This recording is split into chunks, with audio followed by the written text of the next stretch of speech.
Hi guys, welcome back to another episode of A Literary Tasting. My name is Jessica. My name is Annie. Every week, or whenever, we have a drink, we read a book, and most importantly, we complain. Now, for this book, we don't have a drink because I am drunk off of heated rivalry.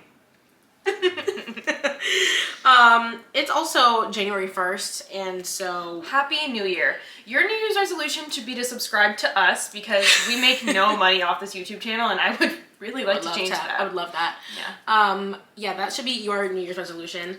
What's your New Year's resolution? I don't know yet. I have to think about it, but I think one of my goals this year is going to be to read 25 books, because that was my goal last year, and I did not accomplish it. I think I got to like 23. Yeah, I got to like 20, which is what I got last year. I kind of feel like a failure. So we're going to up the ante this year. My New Year's resolution is to serve boots. That is not in my country. Boom. That is a good one. That is a good one.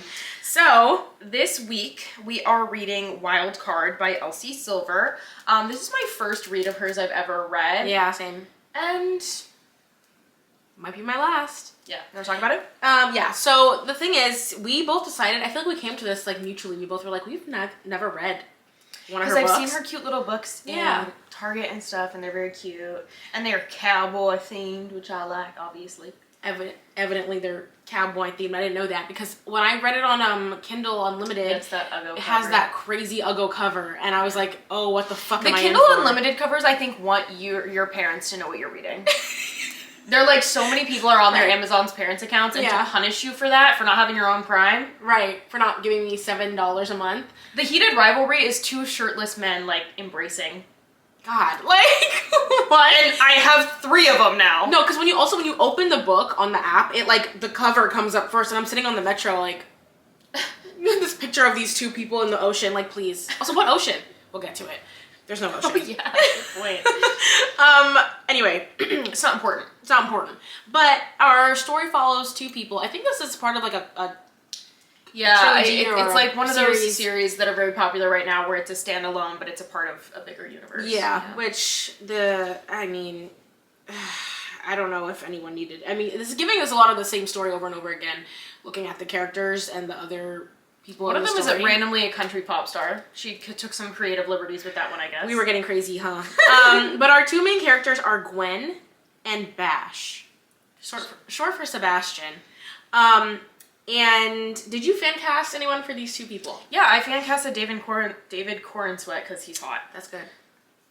And then this was I read this pre-heated rivalry, so I was kind of desperate for any kind of hope. So I fan casted myself for Gwen. Well, I don't know what she's supposed to look like. I'm too busy thinking about heated rivalry. Blonde, beautiful, big boobs. Oh, well. Because he mentioned those boobs a lot. Well, he mentioned those boobs. Nobody's talking about my boobs, that's for sure. I'll tell you that right now. Yeah, they were like trying to... Oh, no, go ahead.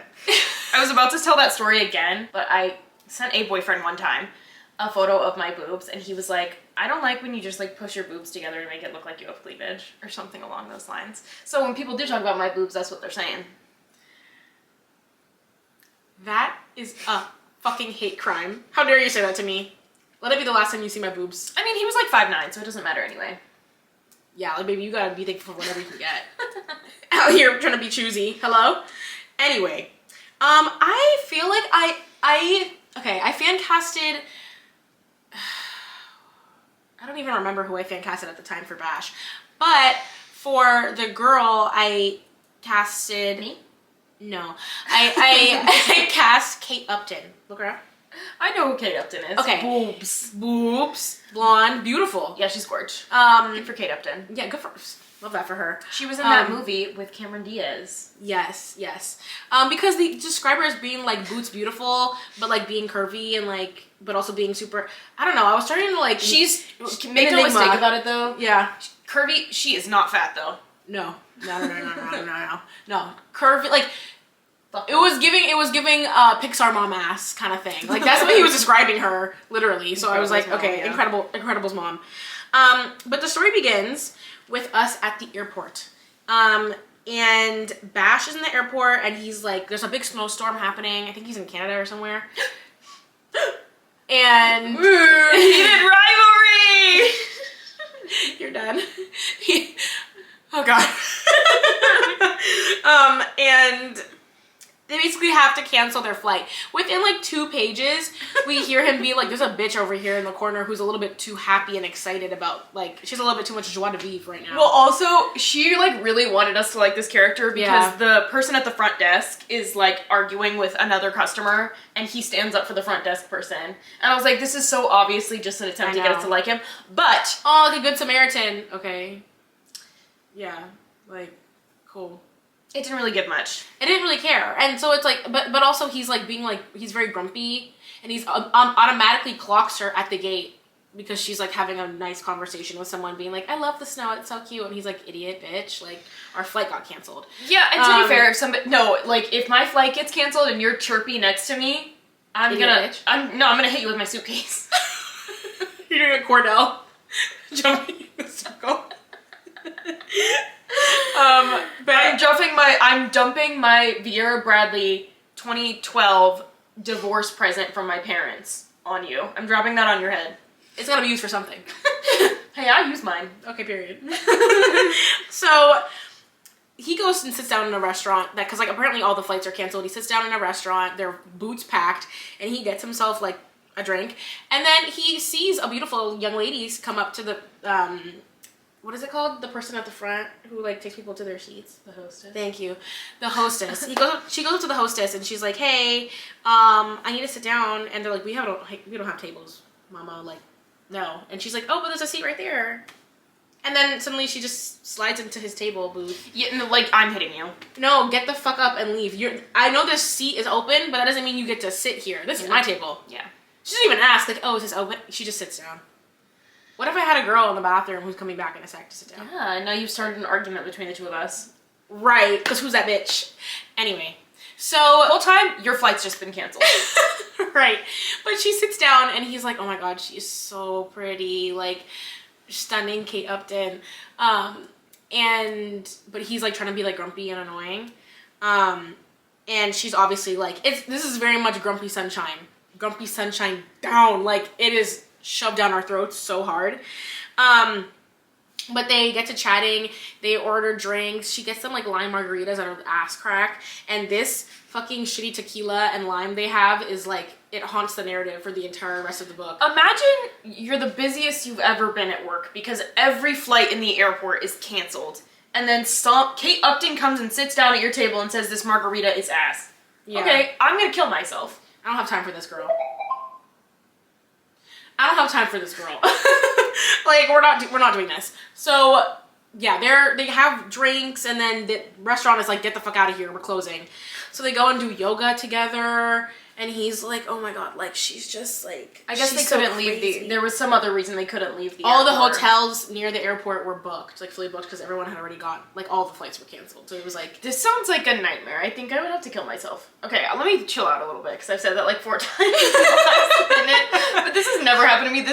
I would definitely not be nice. I would not be worried about meeting a man in this scenario. I would be curled up in the fetal position on the floor, Cordell spinning with the suitcase, absolutely losing my mind over having to sleep on the airport floor.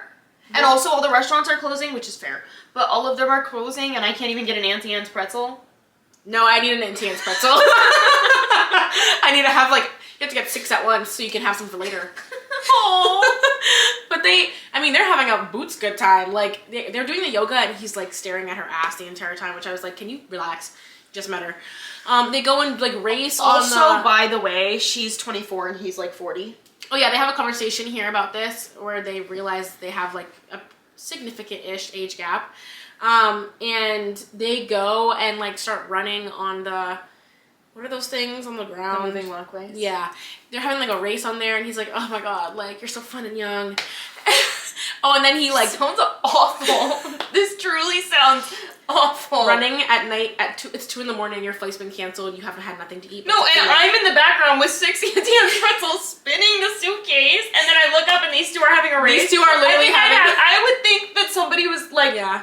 I would think something very bad is happening if I saw somebody running on the moving walkways. On a normal day, like when we go to brunch and I see a couple who are having a little bit too much fun, I'm like, this is pissing me off. Can you imagine under these circumstances to see a couple who are doing the Natalie Portman like fragrance ad where she's like, they're like the happiest they've ever fucking been. No. Yeah. Simply no. No. I'm burning down this fucking airport. I'm not doing this. So we also get a son reveal. He's like, oh, by the way, like, I have an estranged son.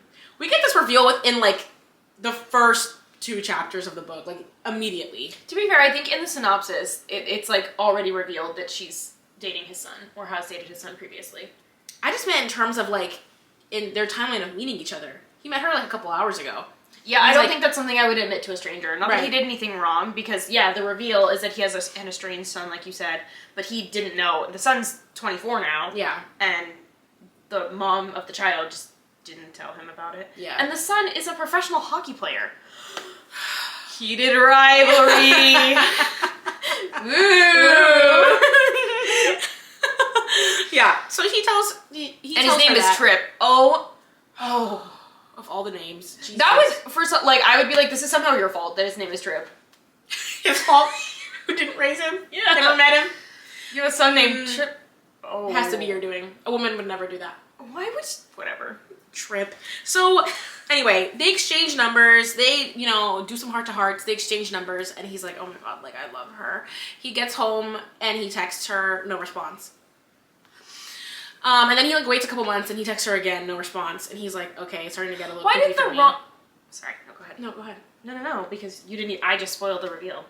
Oh, well then, okay, yeah. So then he gets a response, and finally he's like, you know what? I think I need to stop now. I'm clearly getting ghosted, and it's getting a little humiliating. He's acting like he's harassing her. He texted her, like, twice. I know, and he's like, I'm so disgusting, like I'm being a freak. I mean... Texting twice is not harassment. I know, he was literally like so appalled at his behavior.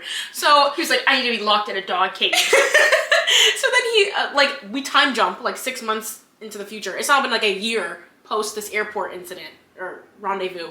And he's back in Canada or somewhere else in Canada. I don't know. He's flying to the location from the beginning of the book where he's going to his son's birthday, I think. And he gets there and he's like, oh my god, Trip, it's lit. And he's like, oh, it's so nice to see you. Here's my girlfriend. Oh my god. It's her. It's Miss Gwen from the airport. And he's like, what the figgity fuck?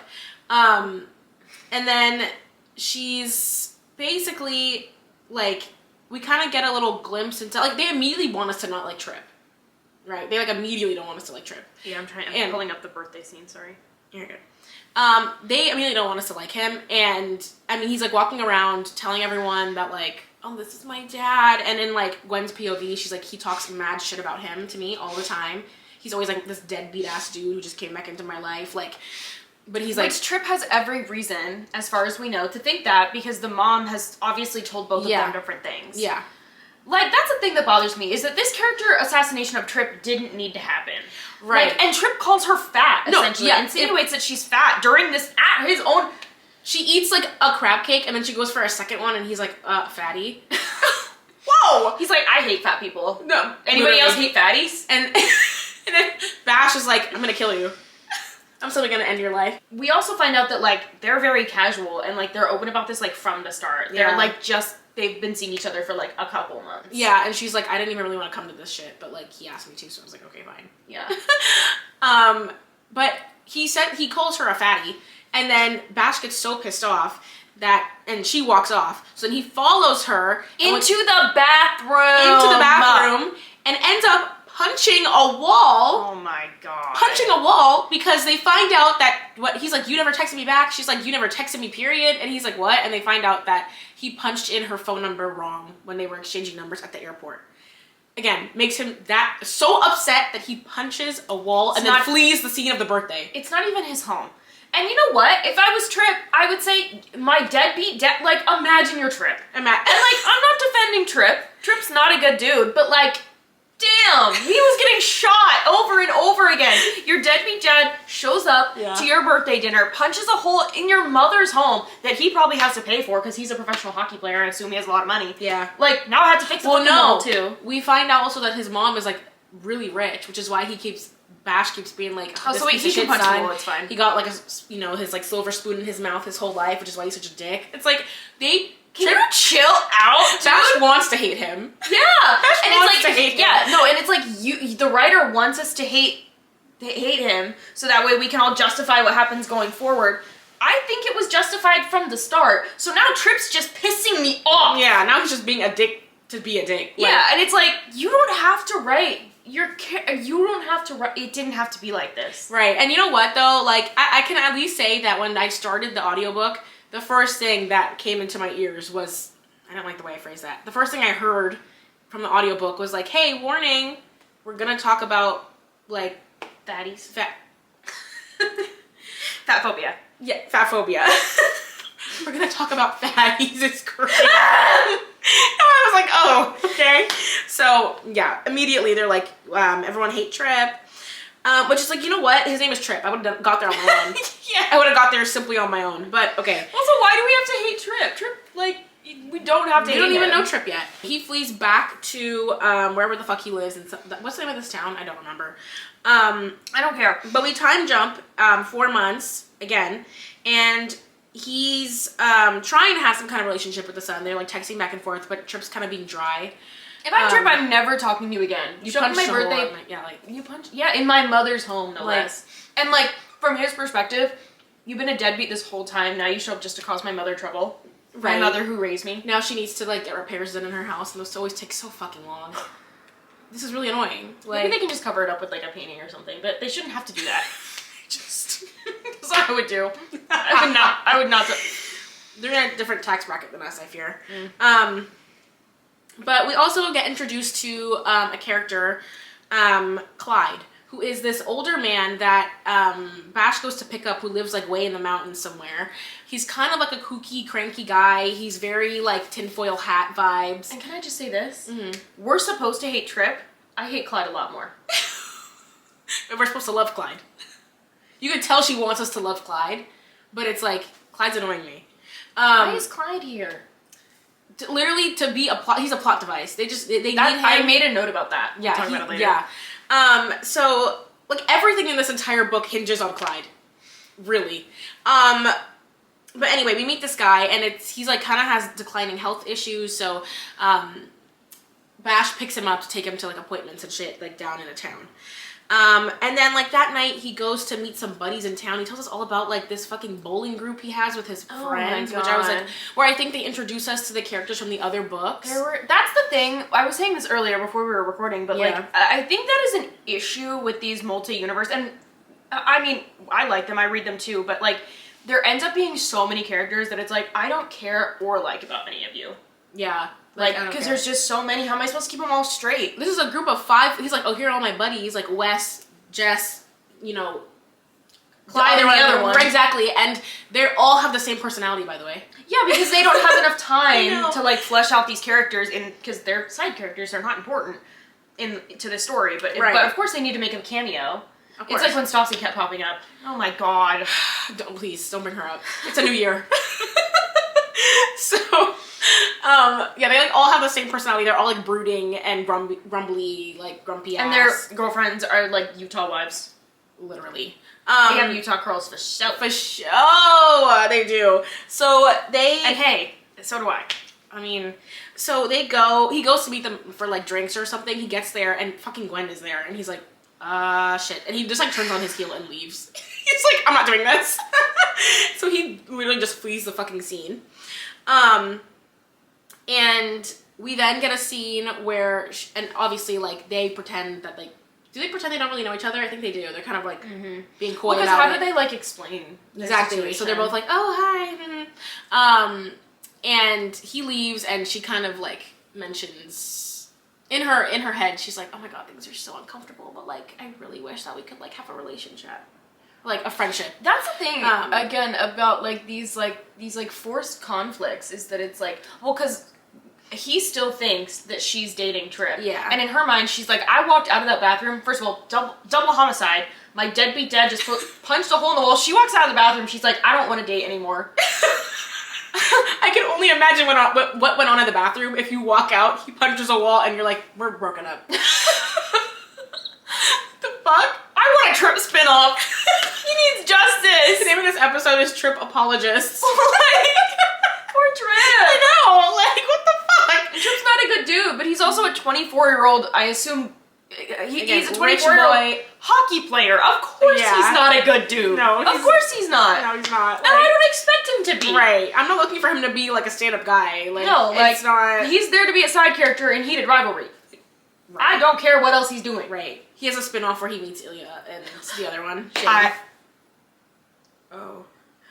I saw your mind. I saw your mind. Unfortunately, he would probably be homophobic. That would probably be his side plot. Yeah. Anyway, so we get a scene now where Gwen, like, also, we should explain that this book is dual POV, of course. Because we can't have a romance these days without a dual POV. So we basically go into her headspace and she explains that, like, she came to this town because she saw an advertisement for a yoga studio that, like, it needed someone to take over while the owner was traveling or something. And she gets to live there for free. Lives there for free and is getting paid to teach. Hello. And she's like, I'm just like a transient woman. Like, I go where the wind takes me. Like, I don't have any roots anywhere. So she's like, I literally just like go from yoga job to yoga job where there's space for me. So I just decided, like, I'll go to this cute little town. I didn't know the best was gonna be here. Okay. So seems like a lot of, like, strings had to be pulled to pull off this plot. Like, a lot of, right, very fragile. Like, don't think about it too hard. Yeah. So anyway, that's why she's there, and she's setting up this yoga studio, and one day Clyde comes in and he's like, hey there, I want to do some yoga or whatever. Yeah, he's also like, I don't really believe in it. Right. So he's like, change my mind, I dare you. She's like, okay. Yeah, basically we just get like a one-liner explanation that's like, so me and Bash just like literally avoid each other for months. Like a one-line, like, months in the future again. So at this point, it's probably been like 3 years since they met. Y'all gotta let it go. At this rate, it's not happening. Yeah. Like, to be honest, I have to applaud her tenacity because she was like, I'm playing the long game. I will get this man. You know? Because at this point, it's literally been at least two years, maybe Girl, 3. I forget about men. If you don't talk to me for one day, I've forgotten about you. We're done. Like, we're not doing this. Because like he comes to pick up Clyde to take him back home, and they run into each other, and he's just like so like standoffish, rude, doesn't look her in the eye. So she's like, what the fuck? So they just ignore each other, and they're like, this goes on for literal months. And then we basically find out that Clyde needs a new kidney, and he needs a new kidney. He needs a kidney transplant. A new kidney. Sorry, that was just funny. I phrased it. I guess he does need a new one. He needs a new one. So, Bash is like, you know what? Let's go see if I'm a donor because I don't want him to die, low-key. Literally, it's like how he describes it. He's like, low-key, I don't want you to die. So, let's see if I'm a match. They go. He's a match. By the way, that's why Clyde comes to yoga, is because he's like, I'm fucking dying, by the way, so I need someone to, like, at least make this, like, better. Yeah. So he goes... The fact that if I ever get kidney disease and I become a plot device for somebody else getting together, I'm gonna live out of spite. No, just to ruin your life. Are you insane? I was like, this is so insensitive to me, I think. know. So... And Clyde's annoying. Yeah, so then, yeah, he's a match. They're gonna do the surgery. His friends throw him a little party to be like, yay, you're awesome. Good luck. Don't die in surgery. Yeah, and Gwen finds out about this situation, and she gets invited to the party because when he comes to pick up Clyde from yoga. She's friends with all the wags. Yeah. So she comes to the party, and, like, he has a moment where he, like, goes out. He also, like, built his own house, and it's, like, this beautiful, like, I guess on a body of water. I guess it's next to a lake or something, because there's a whole scene where they're like, down by some sand and standing by the water's getting lapped up, and I'm like, are we near an ocean? I don't think so. Like, also, because we're also in a mountainous area, right? Like, is that not... Do not ask me about geography. Don't ever ask that. Geography of the fake town. Because I'm confused. It's like, we're in a mountainous, like... What's the topography of this place? Because I guess his home is on the edge of, like, a lake that has a sandy exterior, like, you know, entourage. Because they go out there to, like, put their feet or their toes in the sand, and she's like, just take deep breaths, you're not gonna die. And he's like, oh, I'm scared, I don't want... Anyway. Just take a deep breath. That is so unhelpful. She's like, let your feet feel the sand between your toes. And he's like, girl, I'm scared of dying. And she's like, oh, yeah, that's actually fair, you could die. Sorry, twin. I don't have anything to help you with that. So For real. So yeah, we time jump then to like the next day, and surgery went well. She goes to visit Clyde in the hospital, and basically Clyde's like, you know what? I really need someone to help me with like being in the house. I have a lot of like appointments to go to. I'm gonna need help like getting in and out of bed, all that kind of stuff. Do you want to just move into my house and help me? And she's like, you know what? Yeah, because I'm actually about to get kicked out of my apartment. Which I'm like, the fact that we time jumped so much that she went from a couple chapters ago moving in to now like a couple chapters later her moving out. It's like she spent a whole year here. No offense, but like, why don't you just leave? That's what I thought. I was like, this is a sign for you to leave. Why are you still in this town? Because she loves Clyde. She also has daddy issues, which she makes clear. You don't know this this man, twin. Which she makes clear from the moment she meets Bash in the airport. Like, she immediately starts talking about her issues with her dad. And I'm like, this is a stranger to you. I'm gonna start doing that. I used to do that a lot when I was 19 and I thought I was gonna grow up to be a therapist. I would go up to people and be like, so tell me about your trauma. Whoa. Whoa. And then I had, of course, nothing helpful to say because I was 19. Yeah, you were like, wow, that's really hard. That sucks.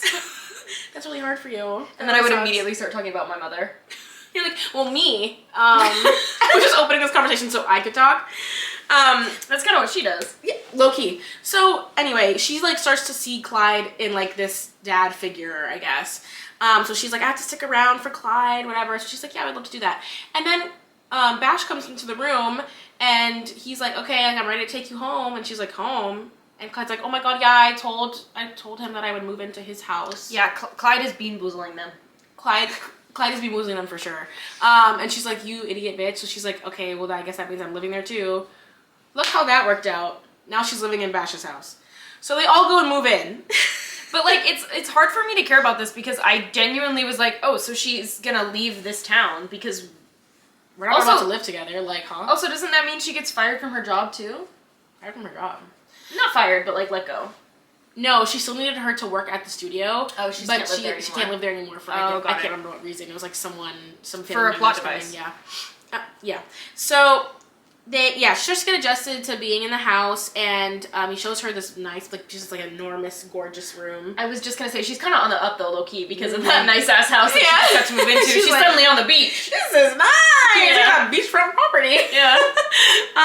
And then she meets him out. She goes onto the balcony and she realizes that there's like a long, extended balcony over all the rooms on the second floor. And they get into this whole conversation where he talks about like the life he thought he was gonna have. He was married prior to this, and they got divorced because she was like, I don't want to have kids with you. Different from the mom at the beginning of the book. Yeah. Trip's mom. Yeah, he like, this is like a wife he had, and he was like, we're gonna have kids, whatever, and she's like, no, I don't want that. She really wanted us to not like any of the side characters. No, she was like, the only people who have any standing, who have any morals are Bash and Gwen. Mm-hmm. Everyone else just sucks ass. Yeah.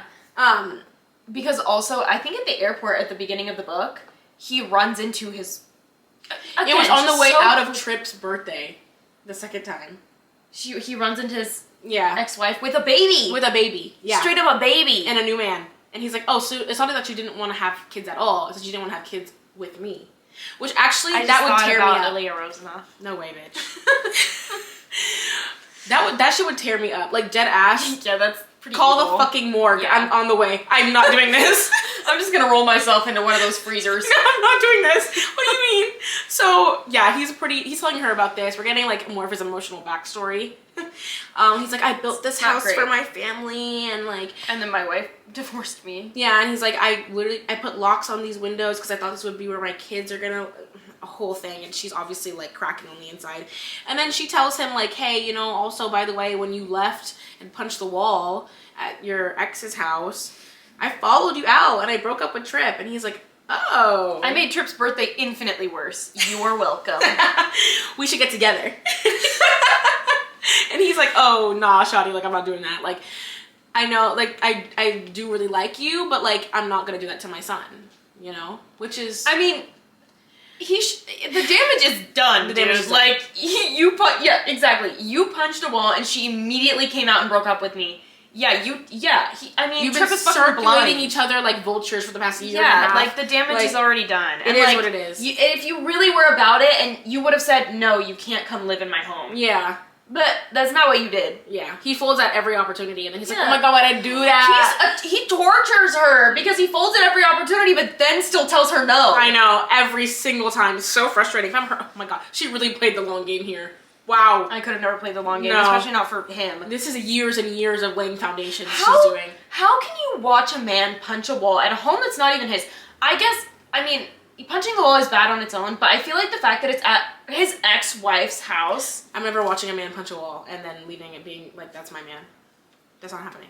Not even that. I'm breaking up with my current man for this one, and also he's his dad. Like, what? No.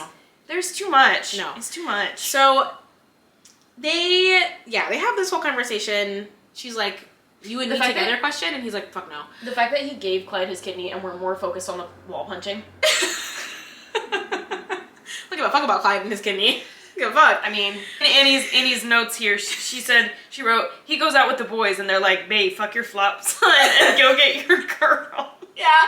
He goes out for bowling and he finally tells them how he knows Gwen and the whole story. Also icky. I don't want to watch a man bowl. When they roll the ball and they just ick with their feet. Their feet are doing this thing. Bro, there's nothing more fucking ick than watching men bowl, and they're taking it so fucking serious. Yeah, and like they're getting mad at you because you don't take it seriously because it's bowling. Like, there's like a rival bowling team, please. So he a rival. A heated rivalry. While the other, like, some of the other boys are over there doing their own, like, thing, he's on the side telling his friend, like, this is how I know Gwen. I really like her. I really want to be with her, but, like, you know, my son is a thing. And you don't even care. The thing is like, here's what the friend should have said. You don't even care about your son. You text him, like, once a month. And you don't know this man at all. And, like, also the friend should have said, you clearly don't care that much about hurting your son's feelings because you didn't even tell him that she's staying in your home. Yeah, I mean, literally. He's like, why are we pretending that we care? Also, like, he tells them about him, by basically being like, he sucks, he's really rude, he was fat-phobic, he did this. Like, you're not painting a very good picture of him. Of course I'm going to say, fuck your flop son. Like, of course I'm going to say that. Yeah, what about the, like, impressive part where he's a professional hockey player? Right. I love the fact that you've always wanted children and you now have a relationship with this, or potential you have a child now, and you won't be a dad. I don't care that the kid is 26 and you miss out on 26 years of his life. He has the rest of his life, the rest of your life, to be a good dad, and you're choosing not to because you hate him. Yeah, no. So also, misogynistic. You don't hate him, you hate his mom for the secret that she kept from you, and now you're taking it out on the son just because he was fat-phobic one time. Only one time. Like, it could be worse. It could be more than that. I mean, yeah, they're like, girl, you know what I mean, go fuck her. Yeah, they're just like, go fuck her. And he's like, nah, I'm not gonna do that. I can't. He's very woe is me. It's a little, he was a little too woe is me. Yeah. You know, like, whoa. Well, it's all just forced conflict is the issue. It's like, she clearly wants to be with him. He clearly doesn't care about his son anyway. Yeah. So, I mean, they both get drunk. She's out with her girls, and she gets fucked up too. And she starts texting him. When a drunk text get returned, it can really ruin a night if it doesn't get returned. But when it does get returned, it's like suddenly I can see the stars in the sky. The dolphin meme. The wine starts tasting like the wine that they drink. It's an elixir. Yes, the wine that they drink in A Court of Thorns and Roses. That's A Court of Thorns and Roses. That is the way the wine starts to taste like. So, like, for Midnight Sun by Zara Larsson is like blaring in my ears. Yes, for a minute, I really could understand this book. I was like, oh, okay. And I was like, we're getting somewhere. Yeah, like, I'm like, yeah, a drunk fucking text. I love her. So, he goes I need a man. If anybody has one, a spare. A spare. Please contact me. He comes home and Clyde and her are playing, and Gwen are playing poker, and then he sits down to play with them, and then Clyde's like, I'm gonna go to bed now, like, I'm sleepy and tired. Clyde's like, my plot device is over, now I must leave. No, he's like, you guys should play together, and then he gets up and leaves. He's kind of like a shit stirrer, low key. But then they're like, what if we play strip poker? Girl, you just spent like 2 hours telling your buddy that there is no way in hell you could ever be with this girl that you want to be with so bad. That's what I'm saying. Immediately comes home and he's like, strip poker? Strip poker, girl? And she's like, well, yes. So they start taking clothes off. Playing a game while also being naked. Girl, my cooter is itchy now because it's on the bare chair. Even you just saying that, and I heard white noise in my head, like static. I can't do that. You know what I mean? Can you picture it? Coot to chair. The coot to chair ratio is fucked up.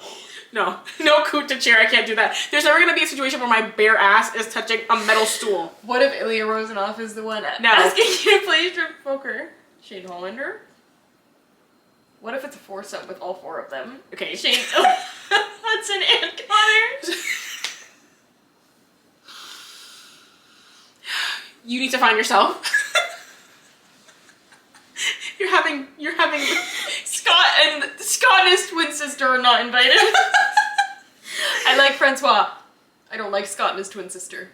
Bye and his twin sister. Not too much on Kip. Yeah, that hot though. Both of them fine. Yeah. Anyway, yeah. So they come back. They start playing strip poker, and we are like seconds from her sucking his dick, like dead ass.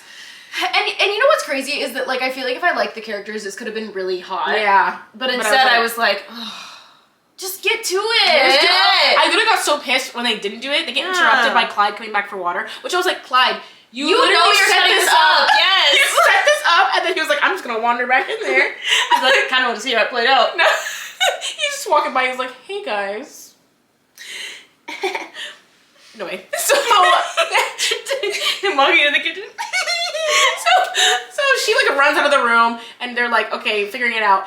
And you know what it is too? I feel like a lot of the times these scenes would go on for way longer than I would expect them to, because I thought it was gonna be like, okay, next morning. But instead, she's like standing outside, and she's like, nah, like I'm gonna go to his room. Overcome with desire. She's what a way to. Literally, she's well, overcome with desire. And she's like, I have to go to his room. So she goes and opens the door and finds him butt naked. Also, by the way, how is this set? So she sees him jerking off and she can see his face, but he can't see her? Right, I was like, the mechanics of this, it's in a film noir. Because, like, why does it feel like she's, like, sitting at the door and it's complete darkness? It was a hot scene, though, I'll admit. I love when there's a scene of a man masturbating in a book. Unfortunately, it's always so good. It's always good. It was good. It was good. It's good. So, it was really good. But, like, he's, like, fully standing up over his bed, fully naked. Such a weird way to masturbate, too. I was like, girl, if you don't get under the covers. She's like literally spying on him, which is like, girl, this is not, you can't do that. You shouldn't do that, but luckily he's into it, so it's okay. Yeah, he spots her and he's into it, but then she like runs off. But it's like, you already masturbating, right? Just stay there. Like, why? Again, forced conflict. No, literally. And then she goes to her room and she's like ripping her hair out. She's like, I have sexually harassed this man. I've sexually assaulted him damn near. Of course, he's into it. Yeah. So it's okay. Worked out. But yeah. But she's like panicked in her mind. And like she can't sleep, and the next morning she's like, I have to apologize. She comes downstairs and she's like, oh my god, I'm so sorry. And he's like, nah, next time join. Haha. Which I was like, I thought you cared about your son. Right. I was like, 2 seconds ago, you were like, I literally cannot imagine a world in which I could do this. And I would be such a horrible person. He folds at every opportunity, and then immediately afterwards, he's like, we can't do this. Because then they're in the middle of having this conversation. By the way, I'm not feeling edged at all. I'm feeling irritated. Yeah. I think it's supposed to be kind of like, will they, won't they?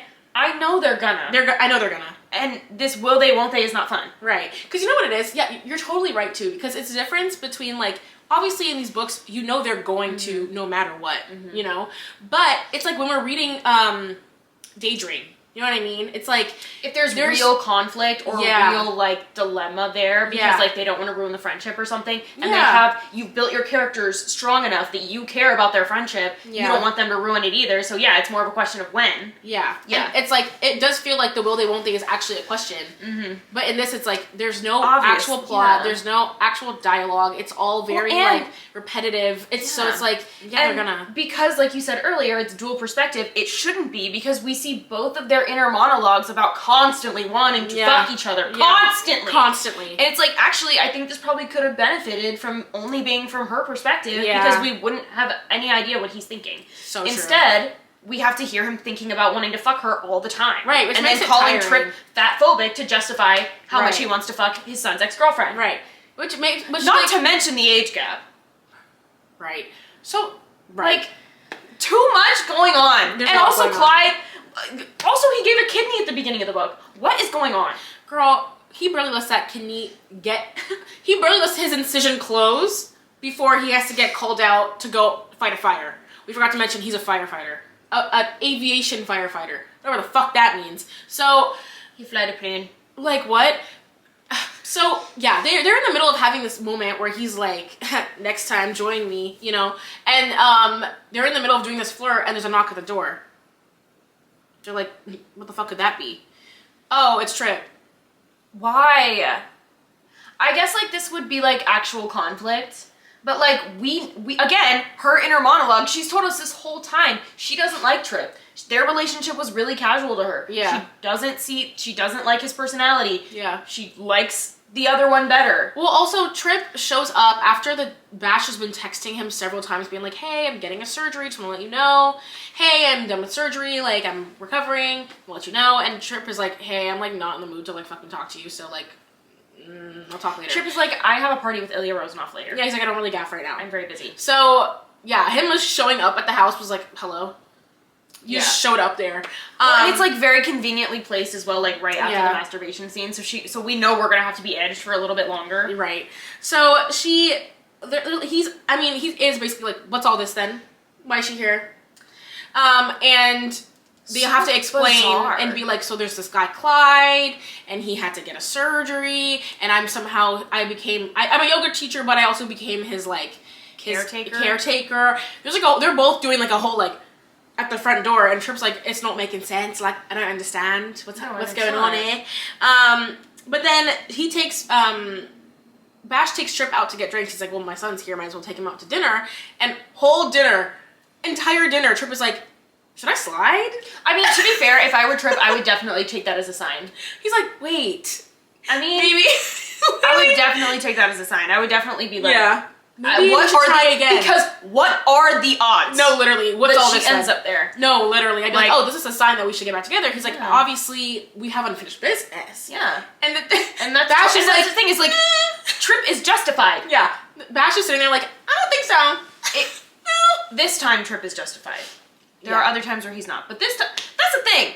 You want me to hate Trip so bad? I just think he's getting dogged on so bad. No, he's getting dunked on. He's not a good dude, and I didn't want to... I literally got irritated every time he was brought up. People can be bad dudes and still have bad things happen to them. You know what I mean? Like he's getting his dunked on, and this is like he's getting his comeuppance for being named Trip. This is punishment.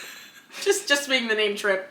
You got a lot of So after that he comes home from this dinner with Trip, and Trip goes back to his motel or hotel, whatever, and he comes back and finds this bitch in the backyard trying to feed a fucking raccoon. I was like, she's gonna get bit, and then she's gonna have rabies. No, I'm like, so we're gonna go to the hospital because she has rabies? Like, what's happening my God, I don't want her to have rabies. No, I was like, oh, please, no rabies right now. So, I'm like, what the fuck? She's like, not rabies right now. And he's like, maybe later. Maybe later, but not right now. I thought he yelled at her about the raccoon. He did yell at her about the raccoon. You're right. That's how they started arguing. He was like, what the fuck are you doing? Yes, let's go back, because I actually want to talk about this.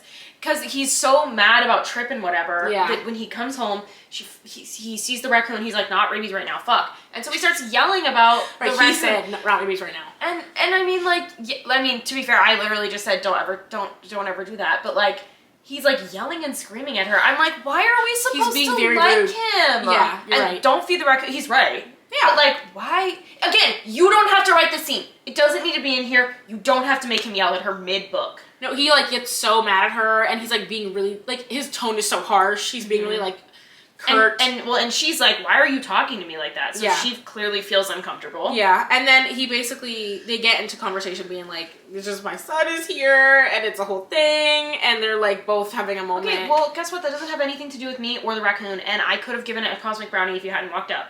A cosmic brownie. I don't know what she was trying to feed it. He walks up and she's cradling the raccoon. The raccoon was fucking up. The raccoon had rabies, but it put its rabies aside because it saw the cosmic brownie. And it was like, wait, I need that. Need that. That's so fair. But yeah, they have that moment where they're like having a very heated argument, and then they like run into each other's lips, have a really intense makeout scene. Wow. They do. No, you said a sentence there. Oh, that was really good. Oh my god. They ran into each other's lips. I hope that happens to me very soon with Ilya Rozanov. It doesn't need to be with Ilya Rozanov for me, but she's fucking crazy, y'all. I don't know what she's not seeing. They can see the crazy in your eyes every time you mention his name. I'm not talking about Her Connor. eyes get glazed over. I'm not talking about Connor. The way I feel about Ilya Rozanov is between different. me and Ilya Rozanov. That's really special for you. But yeah, they have a really intense makeout. I see in your eyes. And then he's like, they immediately after kissing, he's like, wait, we shouldn't have done that. And their makeout scenes are so, like, their sex scenes are not gratifying at all. Yeah. Like, it's not making me want to get the Quinn app out. No, like, they weren't giving me the feeling of, like, wanting to do a backflip. And I want to feel like I want to do a backflip. It's not giving me the zoomies. No, that's what I'm saying. Like, when you read a good scene, I need to close my book and get up and, like, do laps. You know what I mean? Run around in circles in my apartment. I'm chasing my own tail. Like, I need a moment. Instead, the scenes aren't gratifying, and like you said, yeah, he's annoying about it after, which like that would actually make me cry, sob, throw up, and I would have to move out if we kiss and he immediately was like, never mind. No, like I can't do this insane? back and forth with you. Like that's so annoying. Well, also I'm gonna think I'm a bad kisser. So true. What do you mean you're gonna kiss me and then be like, never mind? Like, does my breath stink? Do I smell like the raccoon that just ate the cosmic brownie? It's like you reek of raccoon. You reek. Disgusting. But the next morning she comes down and she's like, do I reek of raccoon? Was I stinky? What happened? And he's like, oh, I'm leaving to fight a fire. And oh my god, you have got to be kidding. And she's like, okay. So he leaves to go fight this fire, and he is like literally having like a fucking moment. Not before Trip, on the way out the door, by the way, tries to be like, you and me back together? And she's like, stop asking me that. I don't want to be with you. Yeah, and that's the thing about Trip is that, like, the Trip conversation... Yes, the Trip conversation should have ended here. Yeah. She has told us and Trip and Bash. All of so them. Why does he keep popping up? No, she has told... She's like, Trip, no. For God's... No. No. And he's like, but you and me together? No. If you're friends with Ilya Rozanov, then you can call me. Otherwise, but until then, yeah, no. Do not contact me. What the fuck? But the whole time... What the fuck? What the fuck? So whole time she's, Bash is gone. She's like parked in front of the TV trying to watch. I guess they're live streaming the fire. They're zooming in on the plane. Yeah, she's like, where is he? Clyde's like, girl, what the fuck are you doing? But she's like parked in front of the in front of the TV. Meantime, Bash is fighting his fire from his plane, and he's like falling into a deep depression. Like he's really having a moment, like going through it. I'm sure. I mean, half of it is like him being like fighting fires is like, you know, really strenuous. It's stressful. It's, you know, whatever. But then the other half of it is like, and on top of all that, I kissed. And then he's like, and on top of all that, I fucking hate my kid. I hate my kid. I love that random girl. And and now I have no kidney. Or I'm missing one. You have 2 kidneys, right? Yeah. I'm missing one. So he's just having a moment, and he gets back from his trip, and he immediately like is like falling to his knees. You know that meme of the wolf that's like tearing off like on its knees, and it's like, you know that one? That's what it was giving when he gets back from his fire. No, then I was thinking about the logistics of kidneys there, and I was like, I'm not even gonna try, because I was like, if you need a new one, what's wrong with? Are they both bad? Did you take them both out or just one? And if I can survive off one.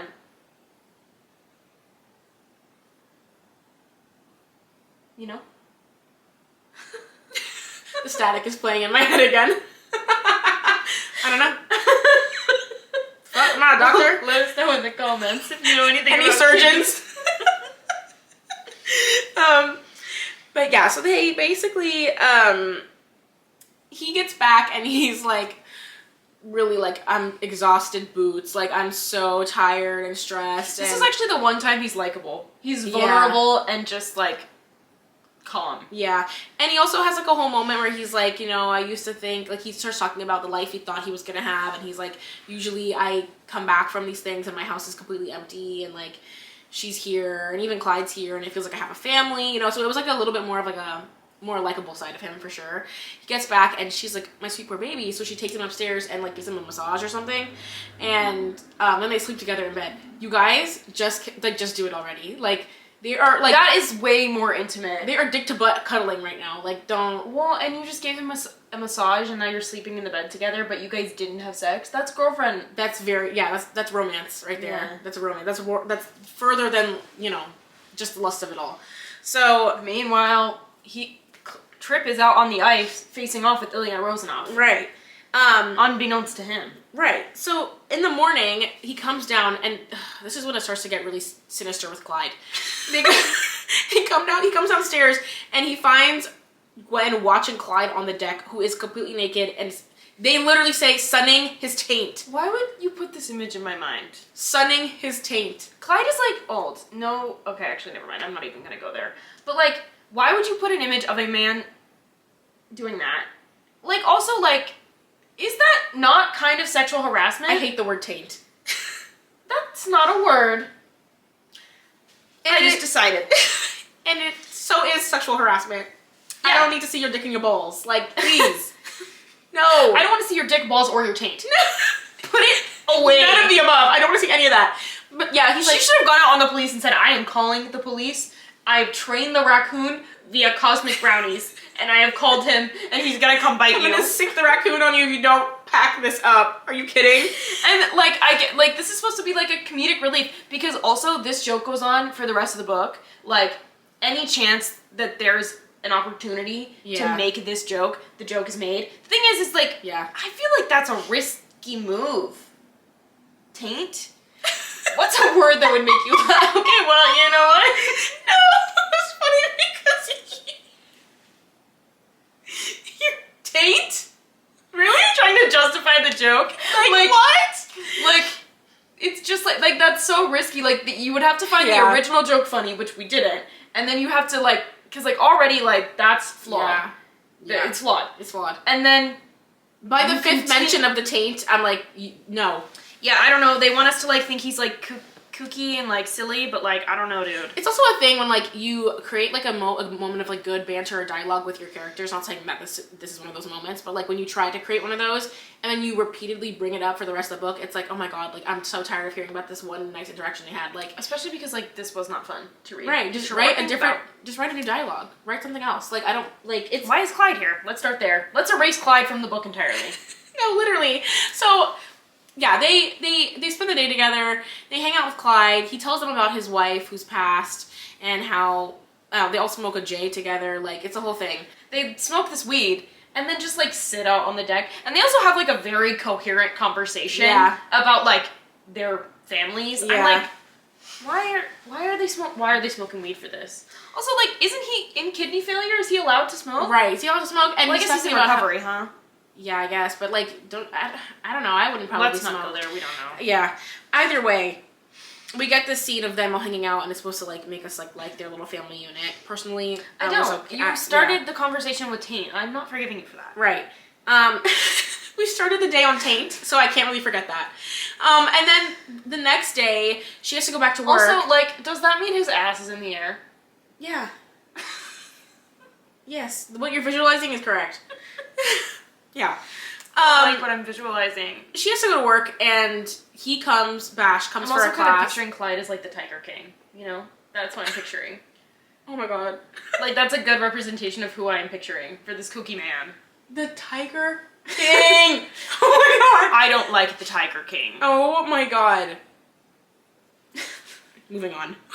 So we get a scene of her. He goes to do the yoga, and she's like really like enamored by him coming to yoga because she's like, oh my god, he's trying to take care of himself and like he's healing and like he's taking me seriously, and my dad never took me seriously with my yoga. Girl, we get it. She mentions this dad a lot, which, you know what, like, let me not say that. If you want to talk about your dad as much as you want to talk about him, talk about him. But in the narrative of this book, I was like, you've told us your backstory, the same backstory. We know it. So many times. We know it. We wake up the next morning and it's her birthday, Gwen's birthday.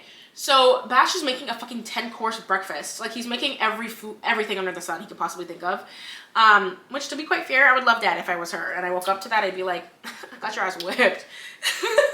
He's like literally made her everything. So they have this beautiful breakfast, and he's like wearing a little apron, low key. He's like feeling housewife vibes. He should have been wearing the apron and nothing else underneath. But Clyde was there. Why is Clyde there? I don't think he wants to show Clyde his taste. Clyde, we need to put him in a dog cage. Yeah, enough of Clyde. He's gotta go. He's gotta go home now. Because he was the plot device to get them together, and now he's getting in the way. Right, no, like, get out of here. Because you're cock blocking at this point. But then we're having breakfast, and he's like, okay, I have a surprise for you. So excited to take you for this thing. She's like, oh my God, what are we doing? You're about to get into it, and there's a knock on the door. Guess what? It's Trip. No. You and me, back to my other question mark. But he has a piece of jewelry this time, an expensive piece of jewelry. And she's like, anybody like, happy birthday. And she's like, straight up is like, anybody that knows me knows that I would not want an expensive ass necklace. And he's like, but Elena Rosenoff said you would like it. Yeah, he's like, wait, but really? Because bitches like this kind of stuff, so I don't know. Don't they? And she's like, no. She has told him no so many times at this point. Why? Why? This absolutely is, again, forced conflict, and I don't care about it, because I know that she doesn't want him there, Bash doesn't want him there, and she hasn't wanted him since the start of the book. So, like, why? Yeah. Why write this in? It's also such clear, a waste of my time. It's genuinely a waste of pages, because we know that it's just getting in the way of when it's like the third time it's happened, it's like, okay, and if she wasn't she's so clear. Like, it's not like she's like, oh, just like not reciprocate. No, like she straight up says no. Yeah. Right. No, and it's gonna be no. Oh, and he starts being like a little dickhead about it, and he's like, I don't fucking understand. Like, what's the issue? And it's also like clear that he doesn't really want her. He just like likes the idea of her and like wants to get her back. He doesn't like that she's saying no. Yeah. But it's like, he starts getting pissed at her, and so now Bash gets pissed at him, and he's like, you know what? Sit your little ass here. We're going out for her birthday. Which is like, he's such a dick. Like, what? I mean, again. You don't even have, like, the audacity to, like, pull your son aside and let him know that, like, you kind of have feelings for her or anything. Instead, you're like, you came to visit me. You came to my home. Like, no, he gets mad, and he's like, sit that little ass down. Stop talking to her like that. We're gonna leave. You can stay or you can go. I don't really give a fuck.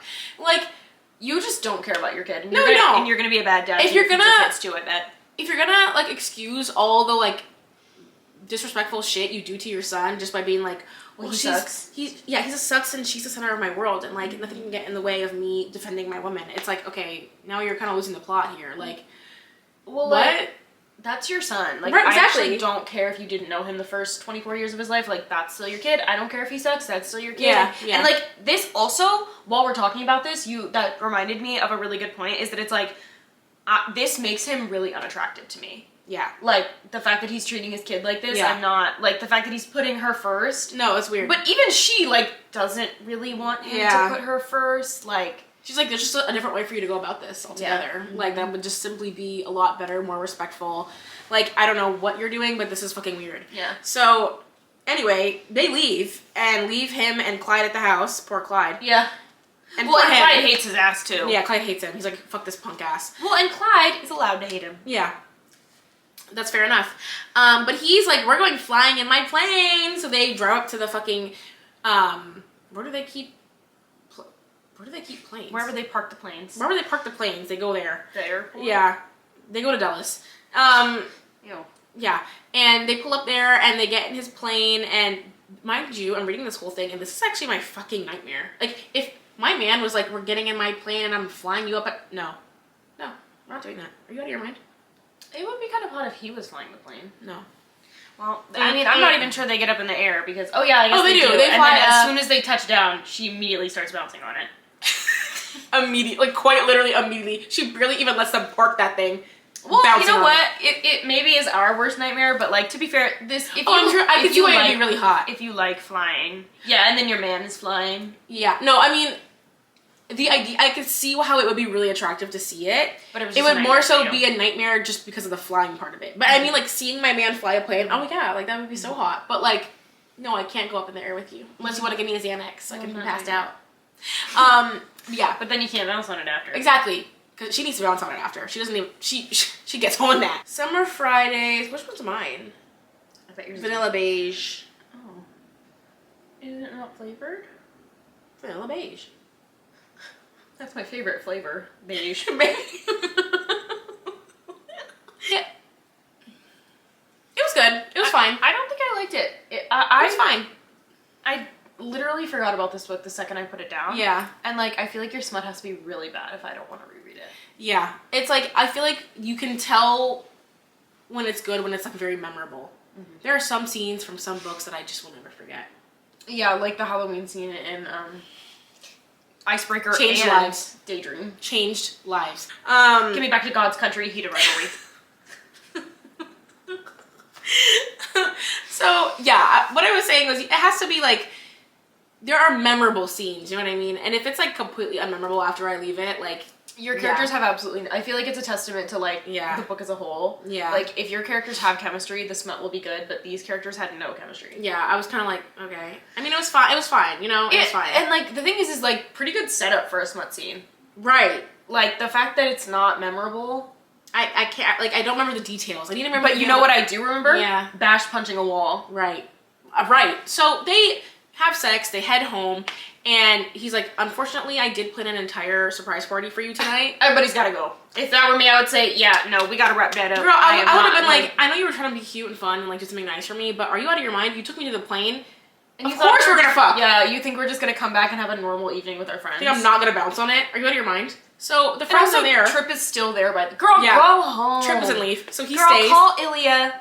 Get Shane on the phone. Get out of here. Get out of here, kid. So they go back to the house. There's a whole surprise party. Everyone's there. In the middle of the party, he goes upstairs because he spills something on his shirt, and she follows him up, which is like, the party is not that big, guys. Like, there's only a handful also, of people you're there. the birthday girl and the host. Yeah.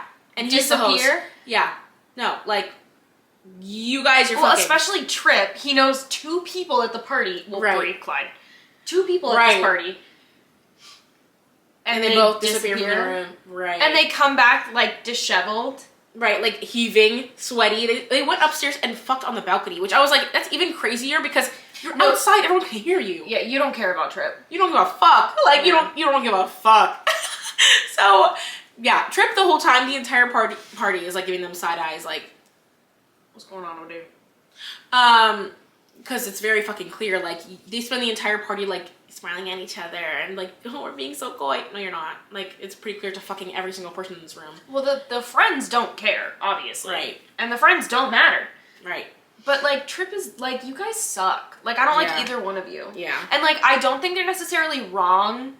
Like, I mean, her and Trip only dated for, like, some additional context. Her and Trip only dated for, like, a couple months. Yeah. They weren't even really exclusive. Like, it's been years since they broke up. Literally. Like, I don't think it's that. It's been a long time since they broke up, and they had a very small relationship. And he did meet her first. Like, and they probably would have been in contact again. Like, she might have never even dated Trip. Right. If it weren't for the fact that the phone number fiasco happened. But, like, the fact that you guys, like, feel so guilty about it and you feel like you need to hide it. Mm-hmm. And then just, like, don't really care. Yeah. Like, because, like, this is, like, the worst way he could possibly find out. No, seriously. Like, the best way he could have found out was maybe you should have asked him when she moved in, like, hey, like, what would you, like, would you hate me? You're gonna hate me. You're gonna hate me. So you're gonna hate me. But I'm gonna do it anyway. Yeah. Yeah. Like, so evil. Yeah, to like, pretend to be secretive and, like, be like, well, you know? also, like, the way, oh my god, I don't know if he does it here, but in one of the sex scenes, he's literally like, I can fuck you better than he can. That is your fucking child. That is your fucking wackadoodle. son. That is so gross. You're a wackadoodle. So like, oh my god, that pissed me off so bad. Like, this is not making me like him. No, it makes me really not like him, because, like, you're why are you purposefully perpetuating a competition between you and your son over a woman and, like, putting him down. Obviously, the circumstances of putting him down are, like, you know, silly, but, like, still, I can fuck you better than he can. Why are you thinking about your... Now we're all thinking about your son fucking me. Oh my god. Jesus Christ. And Trip is downstairs thinking about fucking me too, probably. Oh my god. I can't. He's standing at the bottom of the stairs, like, burning a hole through the wall, because he's like, I can't be certain, but I think something's happening behind that wall. And they make some excuse up, and Trip, like, believes them, because, like, he has no... Because he trusts his dad. Yeah, but he's like shifty as fuck. Yeah. We then get some We then get some filler chapters of them like doing stuff at the house. He helps her make different snacks to try and get the raccoon to eat out of their palms, and she's like, "Oh my god, he's so cute, like so soft boy." No, don't fucking feed the raccoon. Don't feed the You're raccoon. gonna have a family of raccoons. Right now, they're all gonna be living in your home. Yes, my dad feeds raccoons, and there are raccoons in his garage sometimes. Girl, you're getting way too comfortable. Why are you in the garage? No, get out of here. Scram. I don't have any cosmic brownies. No. So we get some like filler chapters of them doing stuff, eating, napping, hanging out, whatever. It's like supposed to be cute and fun, but like who really gives a fuck? And then we get a chapter of her going back to work. No, I was Googling, can raccoons have chocolate? And it was one of the suggested options. Can raccoons have rabies? I hit the wrong button. Go ahead. So, I just thought it was cute, sorry. Yeah, she then goes back to work. And while she's there, she's having classes. And then by the end of the day, Bash shows up. He's in his uniform, and he's like, I have to go fight a fire. It is hot when, firefighters. What? Yeah. Yes. When firefighters? Yes. Oh my god. It might be the hottest profession. Oh, I mean, like, he pulls up and he's like, I have to go fight a fire. Which, first of all, I was pissed off because I was like, again? How many fucking times is he gonna go fight a fire? Like, I get that it's his job and it's part of the storyline, but it's kind of pissing me off now. Like, we've used this same... Mm-hmm. Anyway. But also, I was like, he probably looks good as fuck, which is what she thinks, and then she blows him in the middle of the studio. I forgot about this completely. Yeah. She blows him in the middle of the studio. There's a whole scene there. And on the way out, he, like, smacks her ass so hard, it makes a fucking screenshot noise. But then they walk out there, and Tripp is standing in the doorway, like, hello? Which I was like, that's... Oh, my God. That's gross. That is so gross. The fact that, first of all, who knows how long he was waiting out there? And you guys were in there, she was sucking you off. And then you're both coming out of there looking guilty, too happy. He just heard a screenshot noise. Right, and he just heard a screenshot noise. And he's like... Hey guys, what's going on back there? It's not funny, is it? It's serious. What's going on, guys? Yeah, so they're both like, oh shit. And he's like, what's all this then? And they're both like, have to explain to him. Obviously, this is the worst way he could have found out. Yeah, and like, again, like, it just feels like there's some weird, I don't know, like, kind of feels like there's some weird incest shit going on. I don't like to me. Like, I don't like that, like this on its own, okay, fine. But this coupled with the earlier comment of, I can fuck you better than he can, I'm like, you almost want... I don't know. That's weird. It's too close. It's too much. Mm-mm. Don't do it. And again, I'm going to put this on a fucking t-shirt. You can write it any way you want. Yeah. You don't have to write it. This didn't happen. You don't have to write it like this. I know. You're not recounting a story to me. You're not recounting unfortunate events to me. Yes, like, you don't have to do that. And like... Now everybody's thinking about her blowing him again. Right. Ew, gross. Tripp is really upset, obviously, and he's like, fuck you, and fuck you too, and like, y'all are disgusting, and how dare you, and he's very betrayed, he leaves, and... If I'm her, I'm like, I didn't do anything wrong. This is your business. Yeah. Oh, he also, like, starts being an asshole to her, and then Bash, like, almost kills him, you know how and Bash is an asshole about it, like, so not understanding, and like, I'm not defending Tripp. Tripp should have fucked off a while ago. But he's supposed to be not only just his dad, but like an older man. So you should have some kind of like, I say older man, he's older than him. He's like 40, whatever. Are you supposed to get wise at some point? Exactly. You should have some ability to be like, honestly, it would make you more attractive. Yes. To be like, to be able to diffuse the situation without being... I don't want to watch you be rude to your son on my behalf. Like, well, and what's crazy is that is exactly what she says. She's like, you need to figure this out because, like, I'm not going to be something that breaks up your relationship. Because that's fucking insane. Yeah. Because it is fucking insane. Yeah. Like... Yeah.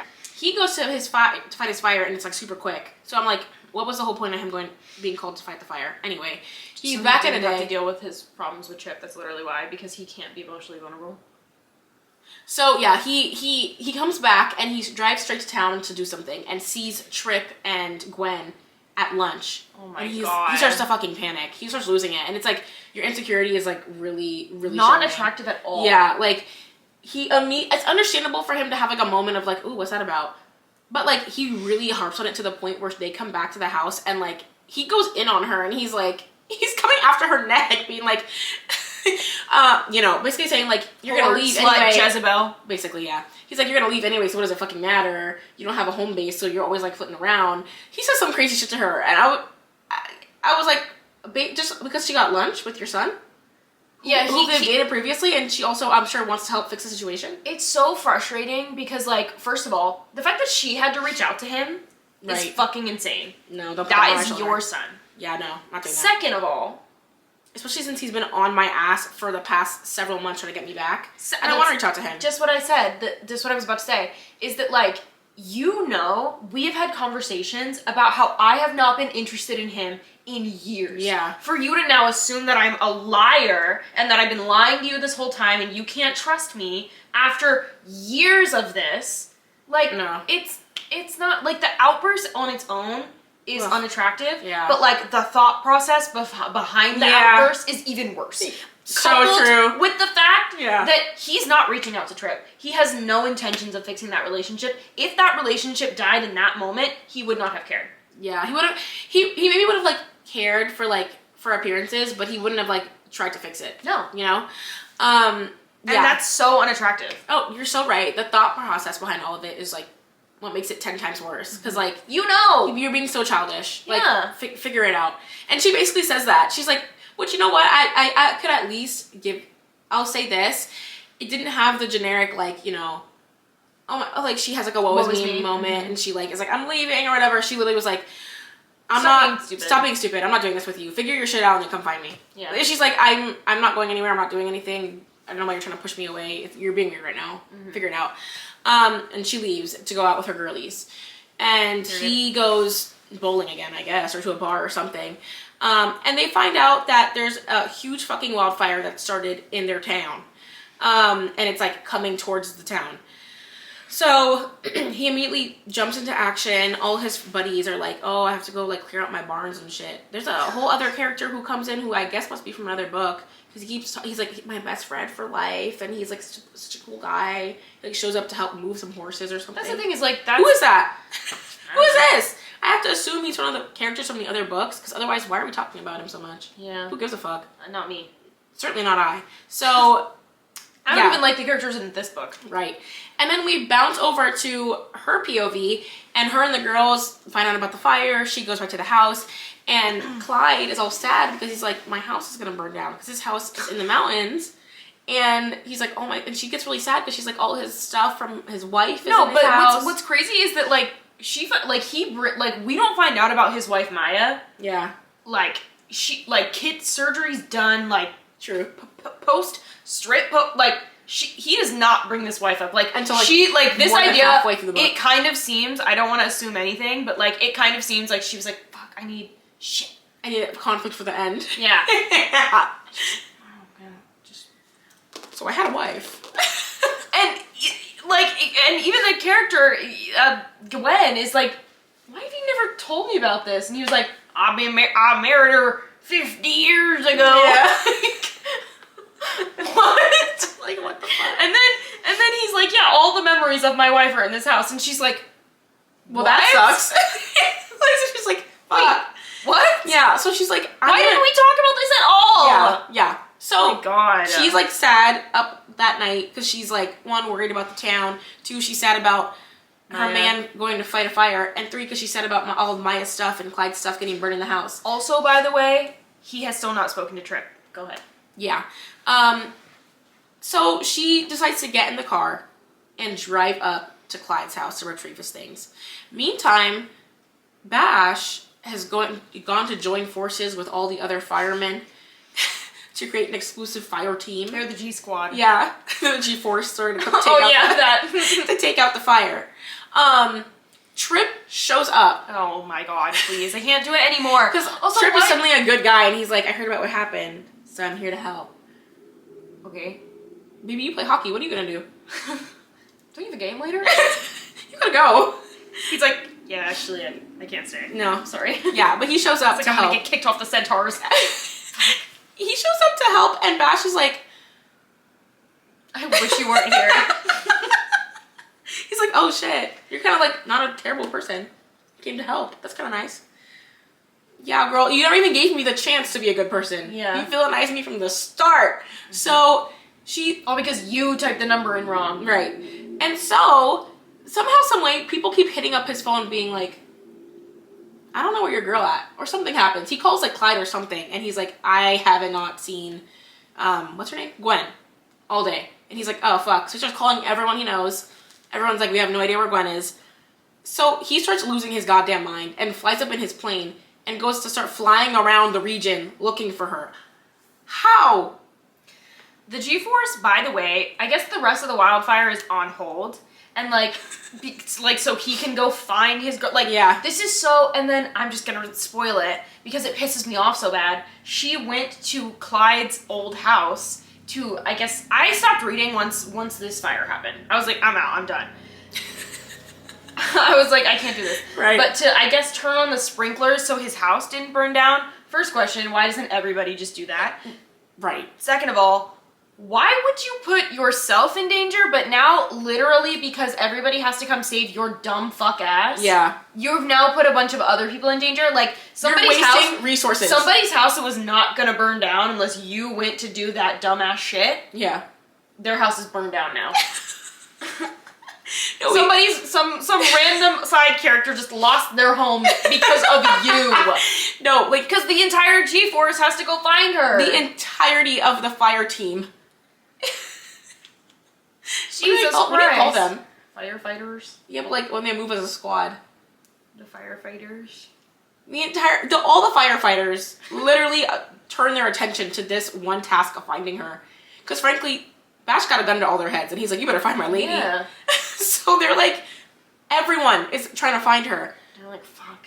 They literally let like the entirety of the town burn down because they're looking for this bitch ass. Like, she goes up there. This does not make me like her. This makes me think she's fucking stupid. Because, like, yeah. Even if the solution was simply turn on the sprinklers, you're still, like, just, but, like, why? Of course it's really sad. Like, the idea of it is so sad. Like, yeah, he's gonna lose his house, and his what memories if you of his died? life. And what if you died and the house burned down anyway? Right. You're putting yourself at risk. Not smart. Like, selfish. I would say. This is not because this is not like, I know it's supposed to be painted as like a selfless act, but like it's giving selfish because of all of the problems that it causes. Right. And you didn't have the foresight to even think that this might cause some problems. Right. That you might not be able to make it down because she gets stuck up there in the house because the fire encircles the house and she can't go anywhere. And yeah, apparently her solution was to turn on the sprinklers. Any firefighters in the who are out there? You know that's our core audience. Yeah. If you want to tell us how the fuck that would work, because I'm not a believer here. I've never heard of such a thing. That seems insane to me. Seems like there would be no more fires if that were the case. You're telling me. Can you imagine we're wrong? I'm coming after this book, but like, you see where if I am wrong, you see where I have my hesitation, no? Yeah, like that doesn't seem like common knowledge. What? The sprinklers wet everything so much that it averted the fire. Wildfire! She stopped the fire. She stopped the fire using sprinklers. That is not, I'm sorry, it's not clicking to me. But if I'm wrong, let me know. I don't know. That does not seem right. Either way, they find her, they send up like a group of firefighters to get her and they help like her get down the mountain, like drive down.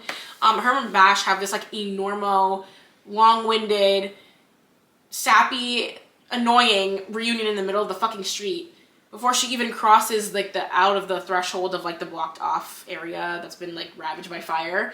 He like gets out of his car, he runs over the whole thing. Trip is standing there. I wonder if that's even like legal. Like I genuinely do have to wonder if like at a certain point like you are endangering everybody else by doing that. Yeah. There's gotta be a law. Well, and on top of that, so I have 3 people that need to report in the comment sections. Yeah. Lawyers, boom, surgeons, and firefighters. And if you're a firefighter, go ahead and leave your number. Literally. And I hope you have a friend for me. So I hope you both look like Aaliyah Rosenoff. Yeah. So they have this whole thing. Trip is literally standing there being like, please go away! Literally go away! Go away! But they literally just leave him there because after they have their whole reunion, he's like, you know what, you guys, it's giving you like each other a lot. So like, I forgive you. I don't care if he forgives he's them. like, it'll take time, but like, I think we're cool. Didn't you break up like 3 years ago at this point, dude? At a certain point, you gotta let it go. Actually, no, I'm not even like, gonna lie. I don't think they're wrong, but like, yeah, I think I don't know, in any situation where I would be in the situation, but if one of my parents started dating one of my exes, yeah, I think I would say, yep, well, you can do that if you want, but like, that's the end of, I'm not doing this. Yeah, you're not supposed to do my You're ex. so fucking selfish. There's like 1 billion people on the planet. Yeah. Find one. Obviously, circumstances. You know what? I will forgive you if you can bring me Ilya Rozanov right now. Then you two can have each other. It's an impossible task. It is an impossible task. I don't know what we're gonna do for you. Who knows? We have this reunion. Oh my god, it was the most like mind-numbing thing to listen to, low-key. Because also they listen to it. Big mistake. Big mistake. It was like they're going over every single fucking inside joke they have the entirety of the book. They bring up the taint. They bring up the fucking tequila and the lime. So I bought some. You're the lime to my tequila. What?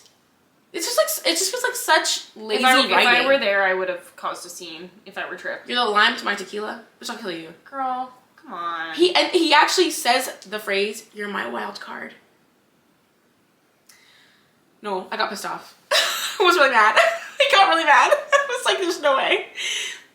I hate that. Also, what about her is giving wild card? I guess she's like type B. I don't know. But like, you know what's not type B about her? She found a beachfront property and she parked it. She said, "I'm not going anywhere." It's just something I don't really like that kind of lifestyle. Yeah. It moves into. Basically, she moves in, and he builds her a fucking yoga studio outside on their property. They go to a wedding at his house. They're having a wedding for two of the friends that they hang out with, and they do that whole like toes in the sand. Again, sand? Question mark?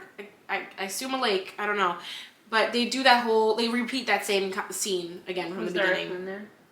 Girl, I don't know, and I don't give a fuck. It was here where I was really.